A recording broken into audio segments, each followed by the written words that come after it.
Assalamualaikum warahmatullahi wabarakatuh. Bismillahirrahmanirrahim. Pada kesempatan kali ini saya akan menjelaskan tentang kisah seorang nabi yang sangat mulia dan menjadi contoh dalam hal kesabaran, yaitu kisah tentang Nabi Ayub alaihissalam. Seperti firman Allah dalam Quran surat Shad ayat 44. Inna wajadnahu shabiran ni'mal abdu innahu awwab. Sesungguhnya kami dapati dia Ayub, seorang yang sangat sabar. Dialah sebaik-baik hamba. Sungguh dia sangat taat kepada Allah. Nabi Ayub alaihissalam merupakan salah satu keturunan dari Nabi Ibrahim alaihissalam, sehingga beliau termasuk dalam salah satu Nabi Bani Israel. Seperti firman Allah dalam Quran surat Al-An'am ayat 84. Nasab Nabi Ayub alaihissalam masih terdapat khilaf yang panjang di kalangan para ulama. Bahkan Ibnu Hajar rahimahullah menyebutkan dalam Fathul Bari salah satu pendapat nasab Nabi Ayub alaihissalam, yaitu Ayub bin Amus bin Rosak bin Isu bin Ishak bin Ibrahim. Itu hanyalah salah satu pendapat. Masih terdapat banyak pendapat lainnya. Namun hal tersebut akan selalu kembali pada bin Ishak bin Ibrahim, karena seluruh nabi dari Bani Israel merupakan keturunan Nabi Ibrahim alaihissalam. Tidak ada dalil yang tegas yang menjelaskan nama ayah dari Nabi Ayub dan kakek dari Nabi Ayub alaihissalam. Kisah Nabi Ayub alaihissalam dalam Al-Quran hanya terdapat dalam dua surat. Yang pertama yaitu Quran surat Al-Anbiya ayat 83 sampai 84. Dalam ayat tersebut dikisahkan bahwa Nabi Ayub berdoa kepada Allah Subhanahu wa Ta'ala karena beliau telah ditimpa penyakit. Allah yang Maha Penyayang pun mengabulkan doa dari Nabi Ayub alaihissalam. Allah Subhanahu wa Ta'ala menyembuhkan penyakit dari Nabi Ayub dan menganugerahkan keluarganya kepada Nabi Ayub dengan jumlah yang berlipat ganda, sebagai rahmat dan peringatan bagi orang-orang yang menyembah Allah Subhanahu wa Ta'ala. Kisah kedua ada dalam Quran surat Shad ayat 41 sampai 44. Dalam surat tersebut dikisahkan Nabi Ayub menyeru kepada Allah Subhanahu wa Ta'ala bahwa beliau telah diganggu syaitan dengan penderitaan dan bencana. Allah Subhanahu wa Ta'ala pun menyuruh Nabi Ayub untuk membentakkan kakinya sehingga muncullah mata air yang digunakan Nabi Ayub untuk minum dan untuk mandi. Allah Subhanahu wa Ta'ala juga menganugerahkan kembali keluarganya kepada Nabi Ayub dengan jumlah yang berlipat ganda. Hal tersebut sebagai rahmat dari Allah Subhanahu wa Ta'ala dan pelajaran bagi orang-orang yang berakal. Dalam surat tersebut juga dijelaskan bahwa Allah Subhanahu wa Ta'ala menyuruh Nabi Ayub untuk mengambil seikat rumput dan digunakan untuk memukul. Allah melarang Nabi Ayub untuk melanggar janjinya.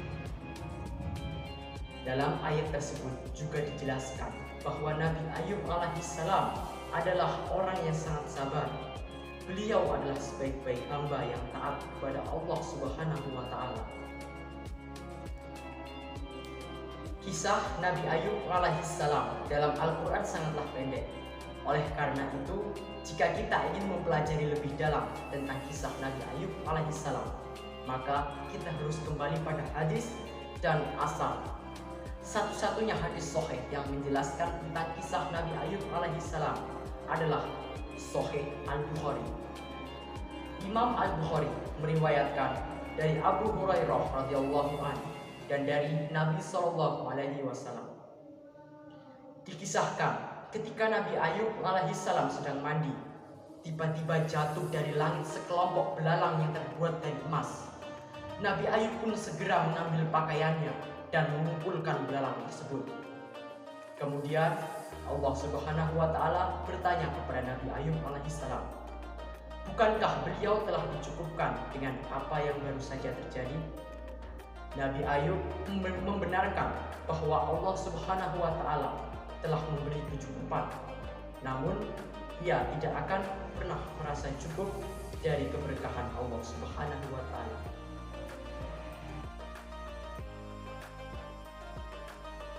Lantas, bagaimana tentang kisah kesabaran Nabi Ayub alaihissalam? Al-Hafidz Ibnu Hajar rahimahullah berkata dalam Fathul Bari menyikapi tentang kisah Israiliyat. Kisah Israiliyat yang paling sahih diriwayatkan oleh Ibnu Abi Hatim dan Ibnu Jarir dan disahihkan oleh Ibnu Hibban dan Al-Hakim dari jalur Nafi bin Yazid, dari Uqail, dari Az-Zuhri, dari Anas bin Malik. Dalam riwayat tersebut dikisahkan bahwa Nabi Ayub alaihissalam menerima cobaan dari Allah Subhanahu wa taala berupa penyakit selama 13 tahun. Seluruh saudaranya yang dekat maupun yang jauh meninggalkan Nabi Ayub alaihissalam, kecuali 2 saudaranya yang mengunjungi Nabi Ayub setiap pagi dan petang hari. Namun suatu saat, salah satu dari saudara Nabi Ayub bercerita kepada saudara Nabi Ayub yang lainnya bahwa Nabi Ayub pasti telah melakukan dosa yang sangat besar, sehingga beliau diberi ujian berupa penyakit selama 13 tahun dan tidak dihilangkan oleh Allah Subhanahu wa taala. Jika beliau tidak melakukan dosa besar, pasti penyakit tersebut telah diangkat oleh Allah Subhanahu wa taala. Mendengar hal tersebut, saudara Nabi Ayub yang lain pun segera menceritakannya. Nabi Ayub yang mendengarnya merasa sangat sedih. Beliau merasa bahwa fitnah tersebut terasa lebih berat daripada ujian selama 13 tahun yang beliau lalui. Sehingga beliau pun berdoa seperti firman Allah dalam Quran surat Al-Anbiya ayat 83. Inna massaniyabulu wa anta arhamur rahimin. Ya Tuhanku, sungguh aku telah ditimpa penyakit, padahal Engkau adalah Tuhan yang Maha Penyayang dari semua yang penyayang.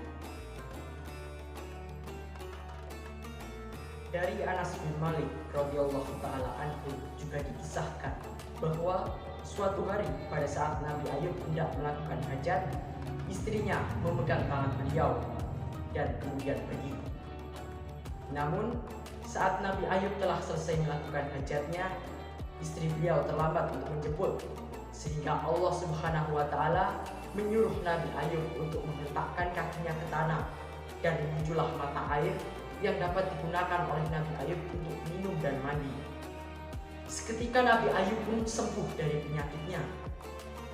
Dan pada saat istri beliau menjemput, ia tidak mengenali siapakah orang yang ada di depannya.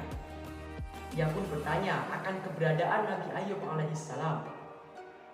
Pria di depannya itu kemudian menjawab bahwa ia adalah Nabi Ayub alaihissalam.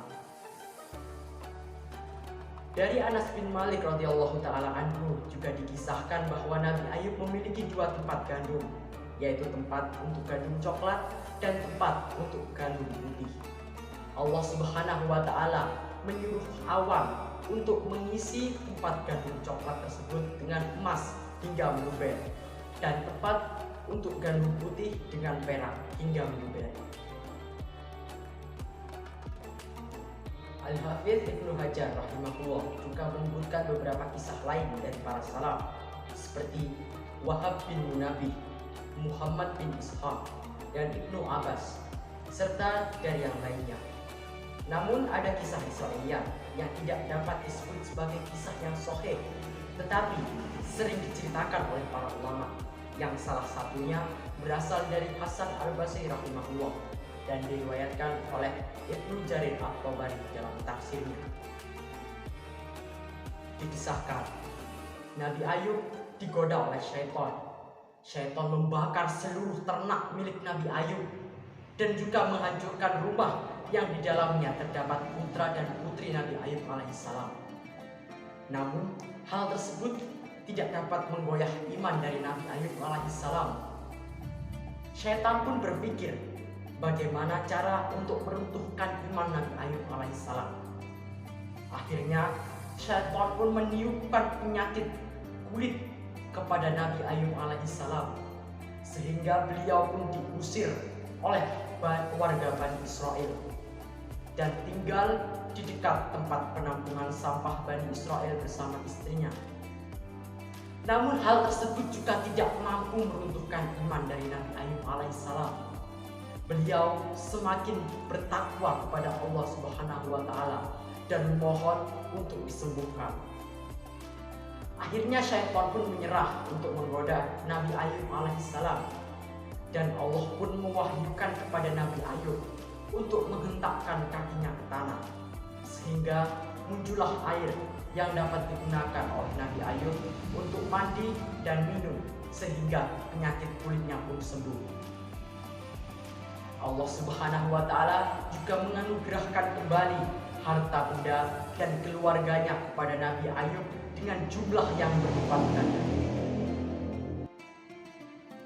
Demikianlah kisah Nabi Ayub alaihissalam dalam Al-Quran, hadis Sahih Al-Bukhari, kisah Israiliyat Sahih dari jalur Anas bin Malik, serta kisah Israiliyat lainnya. Terima kasih atas perhatiannya. Wabillahi taufiq wal hidayah. Wassalamualaikum warahmatullahi wabarakatuh.